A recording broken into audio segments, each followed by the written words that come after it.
الرحمن الرحيم اقتربت الساعة وانشق القمر وإن يروا آية يعرضوا يقولوا سحر مستمر وكذبوا واتبعوا أهواءهم وكل أمر مستقر ولقد جاءهم من الأنباء ما فيه مزدجر حكمة بالغة فما تغني النذر فتول عنهم يوم يدعو الداعي إلى شيء نكر خش عن أبصارهم يخرجون من الأجداث كأنهم جراد منتشر صدق الله العظيم. سورة قمر شروع کو دی دویم آیات په آخر کې د قمر لفظ راغلی دی، قمر سپوږمۍ ته وایي او چونکې دا د مینا ورځې دي او ټول خلک په مینا کې مشرکان او مؤمنان او جناب رسول الله د مینا په میدان کې حاضر دي او مشرکانو دا مطالبه وکړه چې ته موږ ته یو معجزه وښایه، موږ به تا سره ستا خبره به ومنو. نبی کریم صلی الله علیه وسلم ورته وفرمایل چې تاسو دې اسمان ته وګورئ او دا د 15مې شپه وه چې دا سپوږمۍ بالکل پوره روغه وه،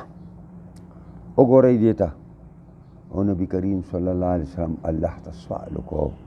چې رب دوی دا غواړي نو ته دا کار وکړه. نو سپوږمۍ دوه ځایه شوه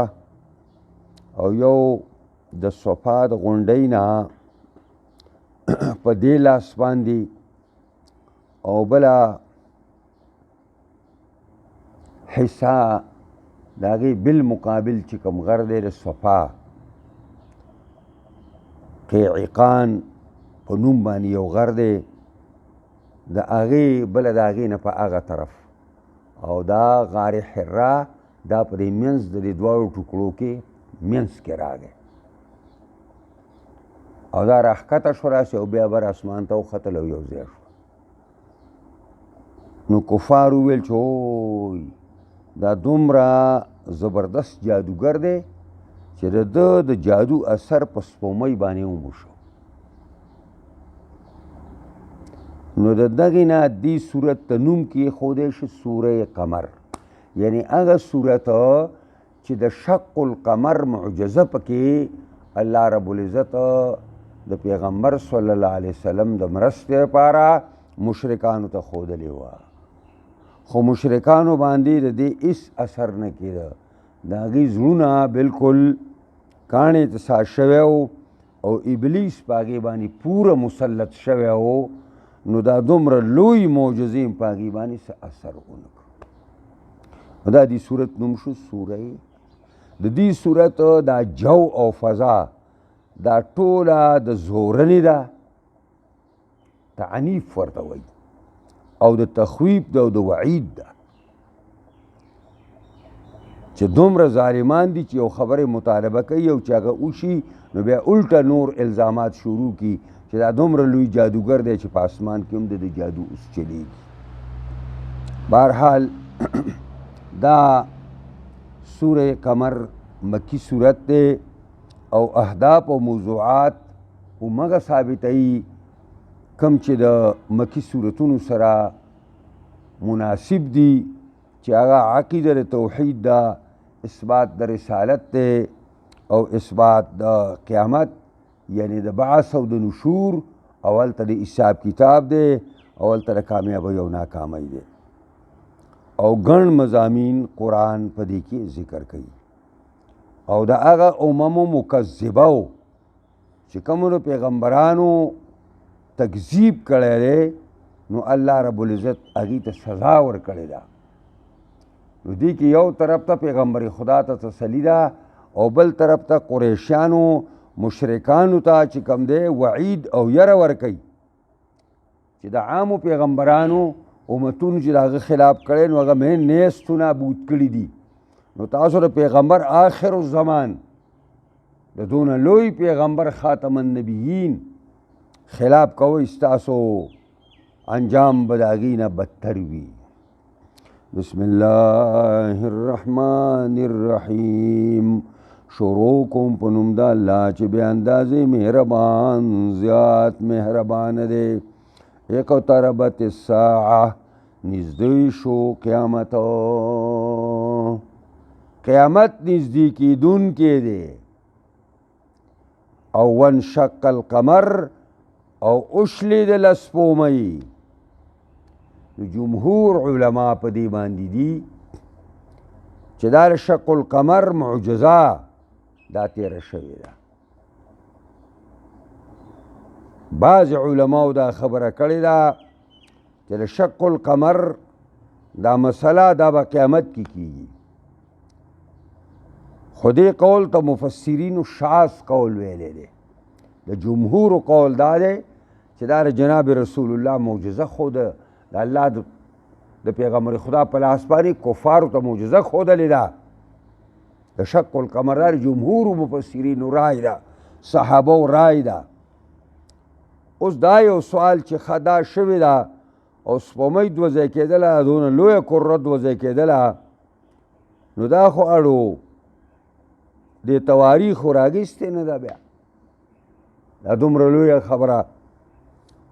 نو د هغې مختلف جوابونه شوي دي چې یو خدا دی چې دا تمامه دنیا په تمامه دنیا کې دا ورځ په یو ساعت نه وي. په یو اقلیم کې ورځې نو په بل کې شپه. یوه دویم دا خبره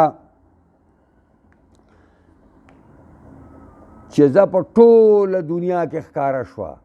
نو هر وخت د چاق اسمان ته فکري،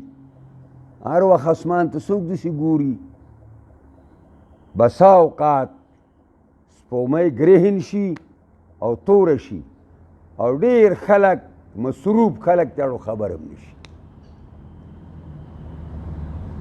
البته مولانا شبیر احمد عثماني او سید ابوالعلا مودودي رحمت الله علیه دواړو دا خبره لیکلې ده چې دا چا ویل چې په تاریخ کې نه ده راغلې. تاریخي پرشته ورته وایي باقاعده پای کې دا راغلي. پوه شئ په خبره کنه. وان یروا آیة یعرضوا که اوویني دا مشرکان یوه نښه د قدرت د الله یو معجزه نو یعرضو مخ تې اړوي. ویني داسې او هغې لا شکل او صورت داسې ورکي چې هغه معجزې ته سحر وایي. او یقولو وای دا مشرکان سحر مستمر، دا یو جادو دائم او همیشه دی. نه مستمر معنا همیشه او دائم. وکذبوا واتبعوا اهواءهم. وکذبوا نسبت د دروغو کو د مشرکانو د قریشانو او واتبعوا اهواءهم او تابع شوي دي د خپلو خواهشاتو نفسانیو. د الله او د رسول په مقابله کې د خپلو خواهشاتو تابع اهوا د هوا جمع په معنا د خواهش باندې راځي. وکل امر مستقر او هر یو کار چې کوم دی قرار نیونکی دی په خپل ټیم باندې. هر شی به په خپل ټیم کې ظاهریږي. قیامت هم په خپل ټیم کې ظاهریږي او سزا او جزا هم په خپل ټیم کې ظاهریږي. ولقد جاءهم من الانباء ما فيه مزدجر. یقینا راغلی دی د قریشانو ته د قومونو ته من الانباء د اخباراتنا. انباء جمع د نبأ دا نبأ عظیم لوی خبر. نو راغلی دی دوی ته د اخباراتنا ما فيه آغا اخبارات چې دی پای کې مزدجرون یعنی پای کې وعظ او نصیحت دی او بندول دی پای کې د مخالفت د الله او د رسولنا. د مزدجرون معنا دا ده ازدجار رټنې ته ویلې کېږي نو پای کې رټنه د ګناهونو نه او پای کې د رټنه د مکذبینو حکمت بالغه هغه انبا څه دي حکمت بالغتون هغه قرآن دی چې خاوند د حکمت بالغه دی حکمت څه ته وایي د دانایۍ خبرې حکمت څه ته وایي اتقان العلم والعمل دلته د حکمتون مراد قرآن کریم دی حکمتون راغلی دی دوی ته د انباؤنا معنا حکمتون هغه د پوی خبرې یعنی قرآن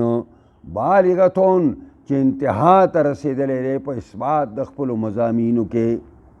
انتها ته رسېدلی دی په روشنۍ او رڼا کې فما تغني النذر پس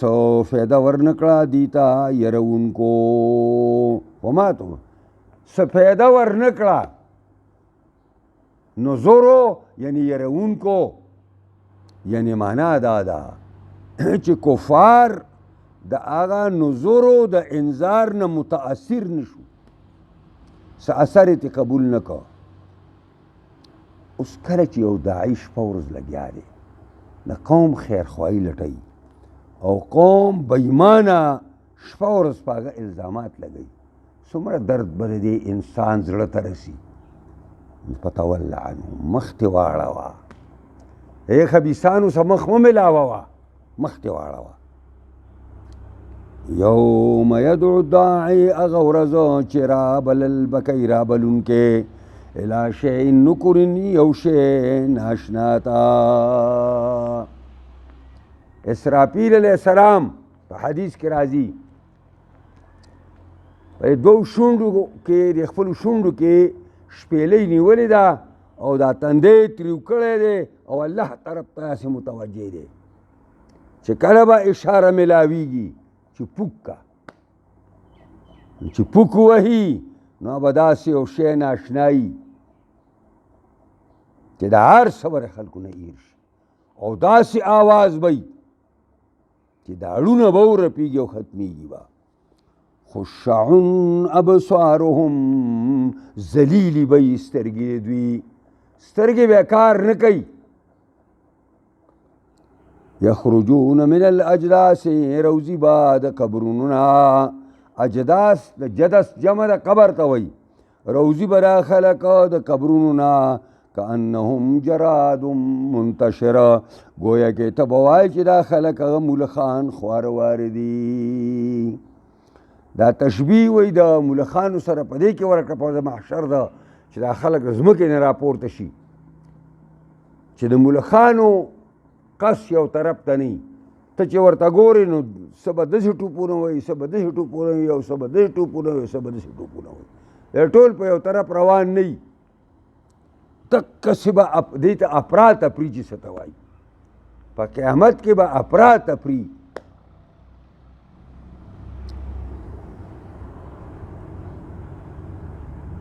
مهطعین الی الداع مسرعین ترجمه ده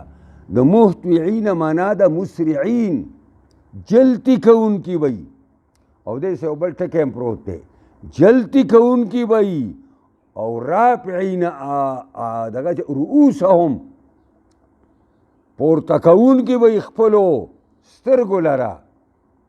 او دا منډه به چېرته وي او دا سترګې به چاته اوچتې کړي الی الداع هغه رابلونکي ته دا شپېلۍ به مسلسل والې کېږي او اواز به کېږي چې ای زړو زړو رستو اډوکو او هغه زړو زړو اندامونو رګونو غوښو سرمنو راپورته شئ د فصل د یوم الفصل دپاره د حساب کتاب دپاره نو چې خلق د قبرونو نه راوځي جناب رسول الله وی اول به زه خپل سر نه خاوره څنډم او راپاوځم موسی به ووینم چې د عرش عظیم خپه به یې نیولي نه پوهېږم چې ما نه مخکې را پاڅېدلی او که نه دا کوی تور کې کومه بېهوشي راغلې ده د هغې د وجې نه الله تعالی دلته په ده باندې بېهوشي نه ده راوستی. یقول الکافرون هذا یوم عسر، وای به کافران دا خو یو ورځ سخته ده، خو ډېره ګرانه ورځ ده، دا به سخته وي خو په کافرانو قرآن وایي. بل ځای مومن ته به داسي لکه یو فرض مونځ چې د په دنیا کې کو، دا 50,000 کاله ورځ یا 1000 کاله ورځ او دغه مشکل او هول هیبت دا به مومن باندې دونه ساتي لکه فرض مونځ چې په دنیا کې د کو.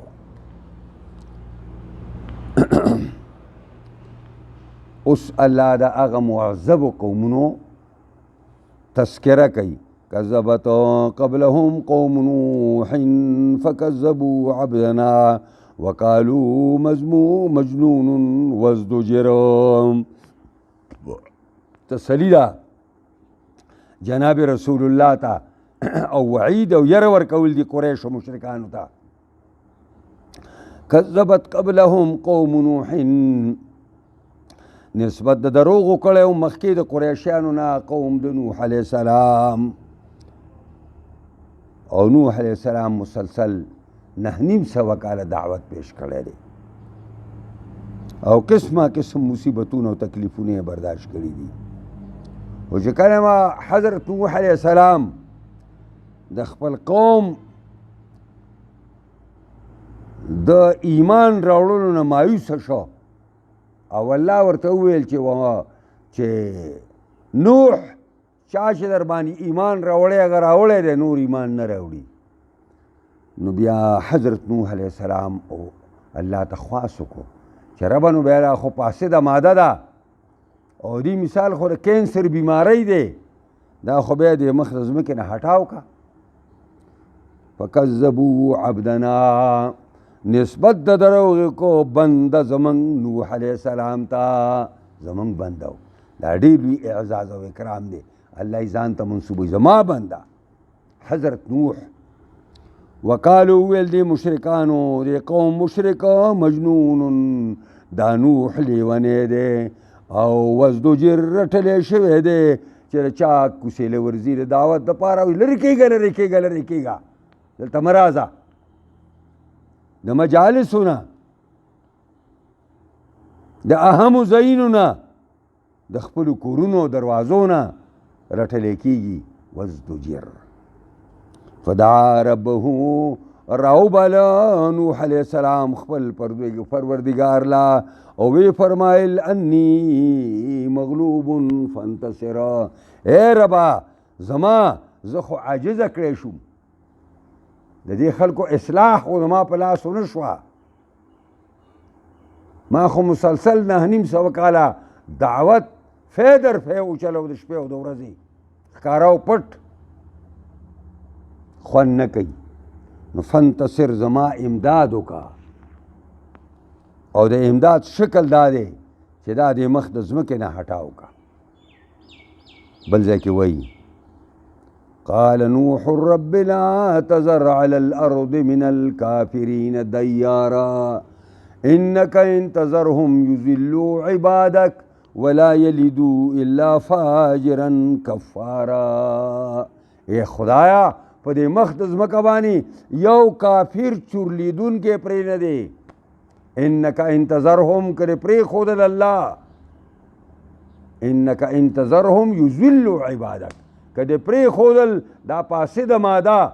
دا دل نور بندگان خرابی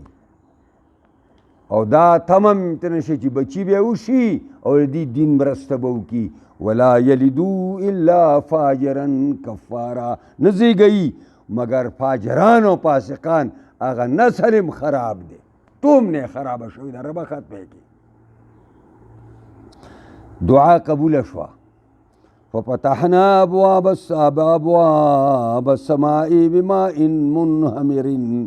پس را کولاو کړی منګه ففتحنا راوس پر دی منگا دروازی دا اسمان بماء منهمرن پاغوبو پشڑک رابیدون کو باندے دا سی شبائز بارانونه وشو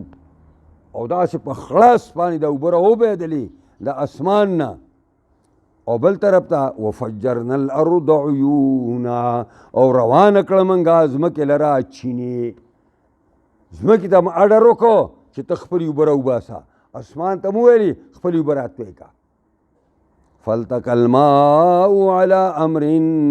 قد قدر پس ملاو شولی اوبد آسمان دا اوبد آسمان او دزمکی دا یو بل سرا دا آسمان اوبو او دزمکی اوبو دا یو زی شوی گڑی شوی پس باندی علی امرین پا یو کار باندی قد قدر چی اندازه شوی او پا علم دا اللہ کے چی احلاک دا قومی نوح اگا امر داو امر سو احلاک دا دے پاسد قومو اس دے خو قوم ہلاک شو تباہ شو مکذب قوم نوح علیہ السلام او داغا بچی او داغا مرگری قرآن وی وحملناہو بارکڑیو منگا نوح لرا علا ذات الواح و دسر پاگا کشتی باندی چوان خاوندار تختو و دسر نو خاوند دمی خونو منگ پاگا جہاز و کشتی باندی حضرت نوح سور کو چی آگا دا تختو خاوندوا اگیلا دا ولنا تختیستی شویوی او دسرین میخونا خودل تا دا عرشی مناسب میخی نو دا کشتی دا سی میخی چی آگا دا تار پر شکل باندی دا وسپنی دا تار پر شکل باندی لکه آیتا سو چل تا دا وسپنی دا یو بسر تڑی نو آیتا تا سو آئی بلڈنگ ویر دلتا دا دسر مانا دا بلڈنگ ویر لکه اون پسرین لکری دی چی دا تارونا چی دا دو تختی دی کی سوری کڑی دا تارونا پکے دائی کی او دا بیتاو کی لکه دگا دا کشتی دا تختی دی او بسرا ٹچ وی دا اسفنی پا تارونو بانی تجری بی اعیوننا چلی دل دا کشتی روانوا بی اعیوننا زمنگ پا نگرانی کی زمنگ دا سترگوڑان دی یعنی زمنگ پا نگرانی او زمنگ پا حفاظت کی پا دی چپو باین دا پاس تاوی دلا اس دا قوم اللہ ولی دا سی غرق جزاء لمن کان کفرا دا بدلوا دا اگا چاچے و دا غنا شکری شویوا دا آیات ساتھ ہر پیغمبر دا قوم دا پار دا اللہ نعمت عظمائی جناب محمد الرسول زمانگر پارا نعمت عظما دے ہر پیغمبر نعمت عظمائی نوح علیہ السلام دا خپل قوم دا پارا نعمت عظماو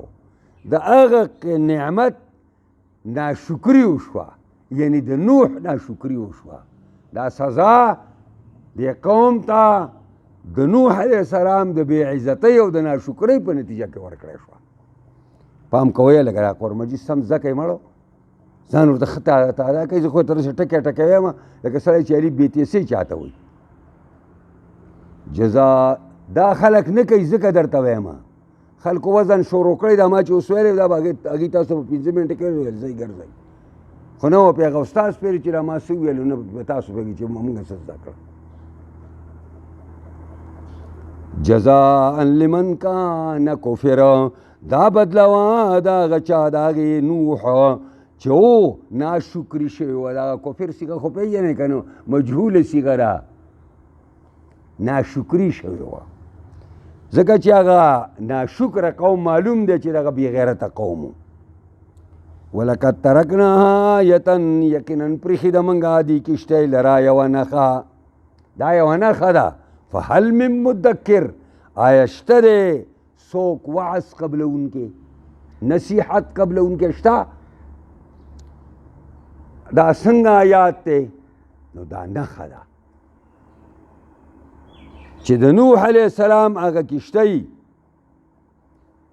د هغې فتوفیل باندې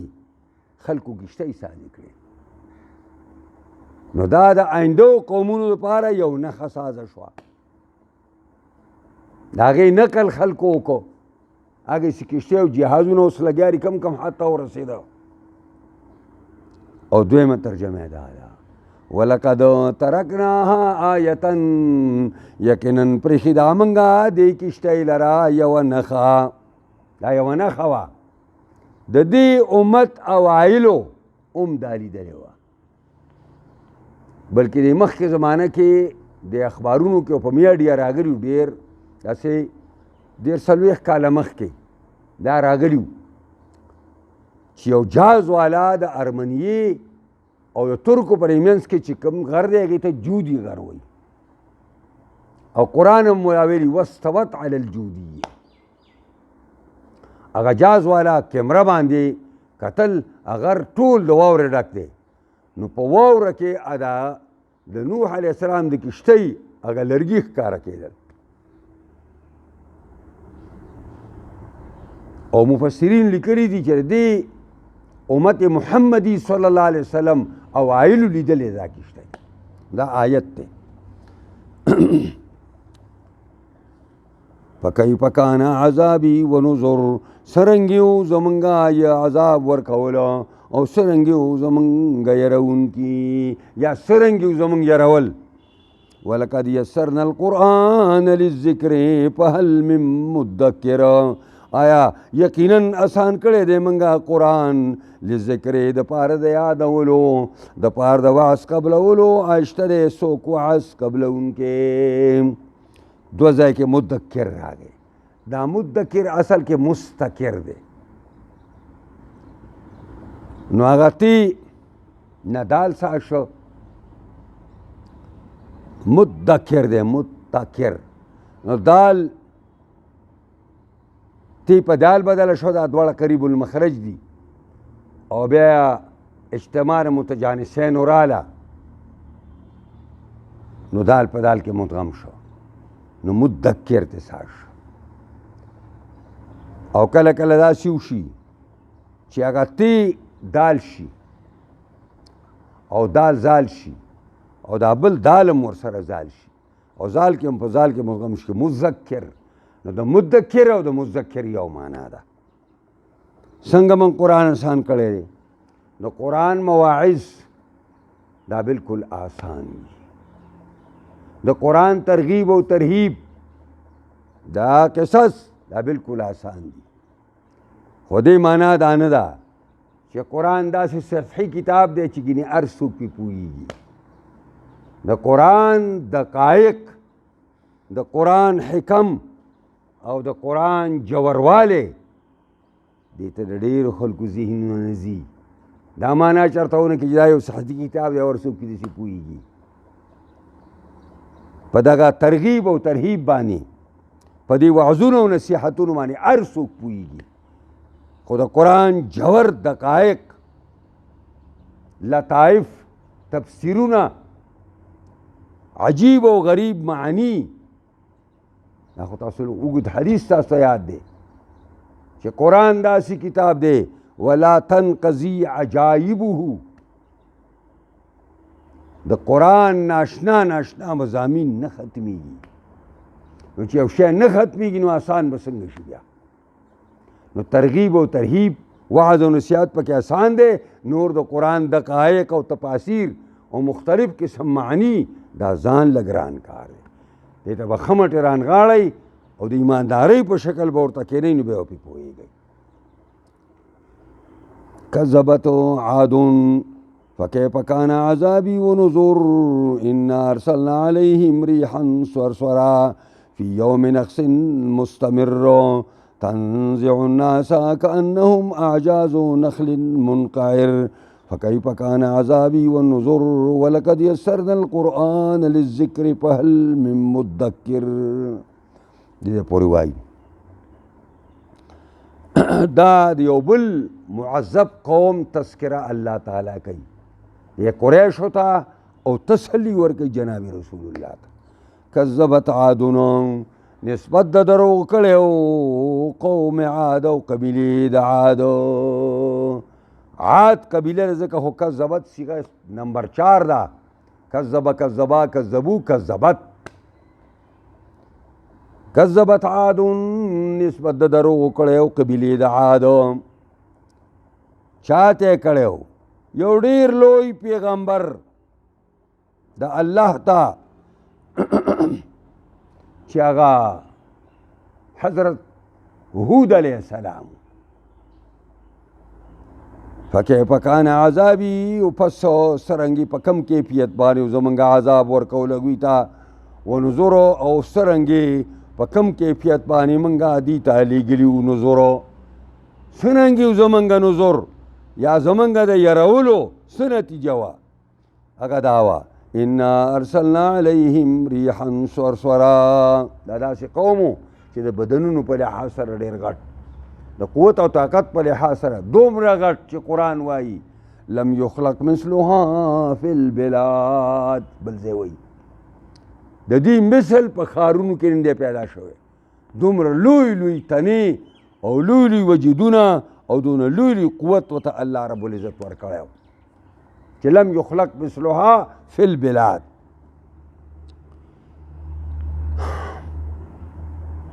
او دوی به دا خبره کوله چې څوک به زموږ نه زوروري او څوک به زموږ نه په قوت کې زیات دي مټور موږ یو غلبه او قوت زموږ په لاس کې دی الله ویل زه در باندې خپل یو معمولي قوم خپل یو معمولي فوج در پرېږدم پته به دې ولګي انا ارسلنا علیهم ریحا راولیږو موږ په دوی باندې باد لرا سورن مانا आवाज کوونکې سور هغې باد ته وایي چې هغې کې چھونکار او आवाज کوي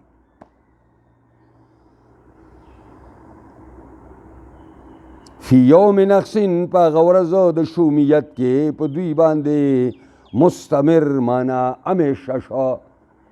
فدمدم علیهم ربهم بذنبهم فسواها ولا یخاف عقباها د مستمر مانا دلته همیشه مې که په دوی باندې دایم مې که په دوی باندې نو معنا دا ده او ما داسې ویلي فی یوم نحس په هغه ورځ د شومیت کې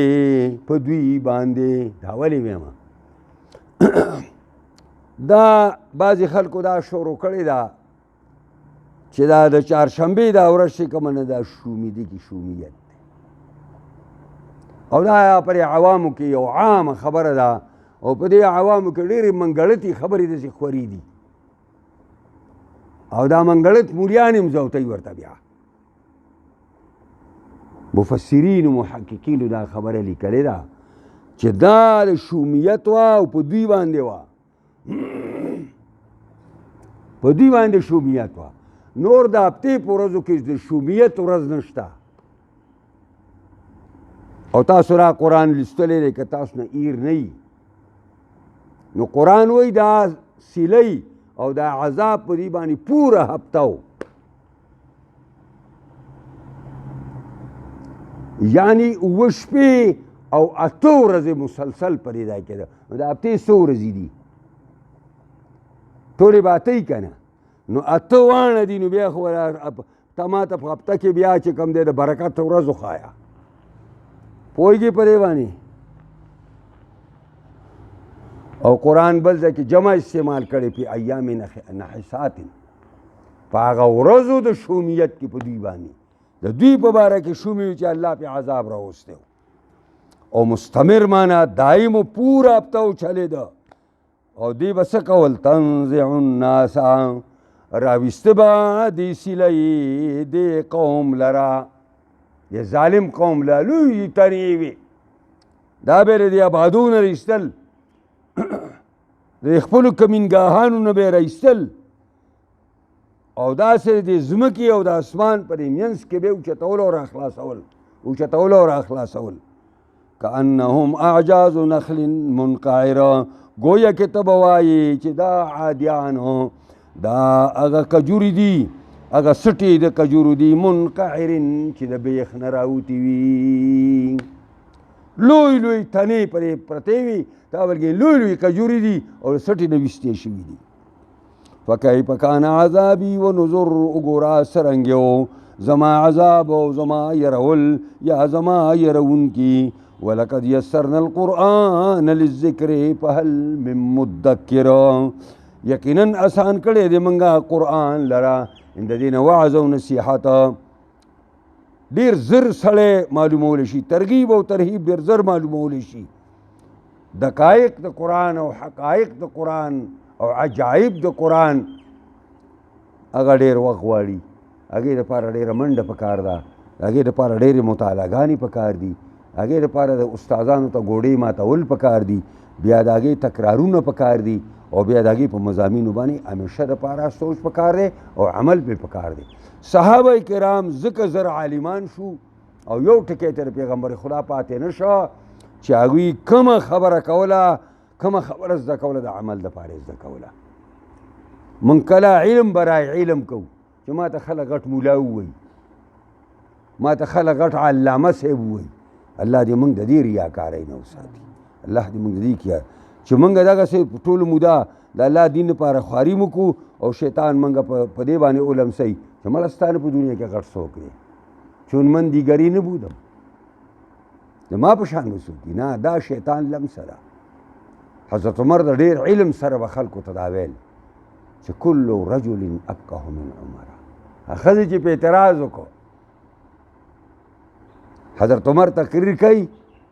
او زنانه هم ناستي دي او سړي هم ناست دي زنانه به ناستې په پرده کې به ناستې ای خلکو که دا غټ غټ مهرونه دا په دنیا کې د عزت سبب وي او الله سره دا د عزت خبره وي د پیغمبر د بیبیانو د لوڼو به د هر چا نه غټ غټ مهرونه او د پیغمبر صلی الله علیه وسلم په بیبیانو کې د 12 اوقیو نه زیات د یوې ښځې مهر نه دی مقرر شوی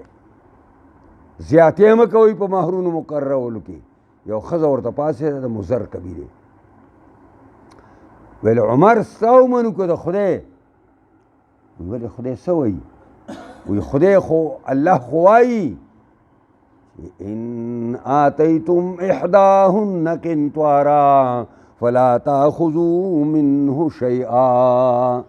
که دې ښځې له دونه مالي کثیره ورکړي چې د غوی سرمن ترې ډکه شي د سرو نه خدای خو داسې وایي قنطار وایي او ته وایې چې حضرت عمر وایي وایي سړی تېر وته ښځه حق ته ورسېده دا چې زه وایې که نه یې ښځې ته به مې 20 جوابونه ورکړي وي چې ورکه تا ته ګوره خبرې ته یې ګوره پوهېږئ پرې باندې وقاف عند القرآن حضرت عمر په یو خبره کلکو چې قرآن مې ورته پېښ زر به غلی شه بس لکه د الله د خبرې مقابله کې به سړی څه خبرو کوي د خدای بندګانو موږ ټول له دا پکار ده چې موږ ته د قرآن آیات چې بس پرې ځای ودرېږو بس دې کې چمیګویي او د قرآن جوابونه کول دا ډېر په الله باندې جرأت دی او زړوروالی دی په الله باندې دې وجې نه قرآن به په ډېر ادب سره او په ډېر سکون او آرام سره صحابه کرام چې پیغمبر خوا ته ناست او قرآن به یې ویو پیغمبر خدا ورته وایي داسې به ناست چې که چېرې مارغه راغلی وی نو هغه به د دوی پرې سرون ناست وی چې هغوی به دا مارغه به ویل چې دا خواړو حرکت نه کوي دا انسانان نه دي ګټي دي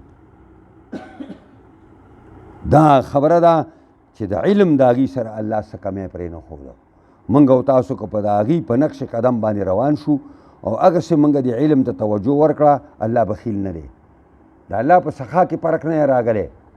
د الله په جوادیت کې فرق نه راغلی د الله په رحمت کې کمی نه دی راغلی په هغه خلکو چې رحمتونه نازل کړي موږ او تاسو باندې هم نازل کړي الله دې موږ او تاسو ټول د قرآن عظیم الشان په اسرارو لطایفو ترجمو عجایبو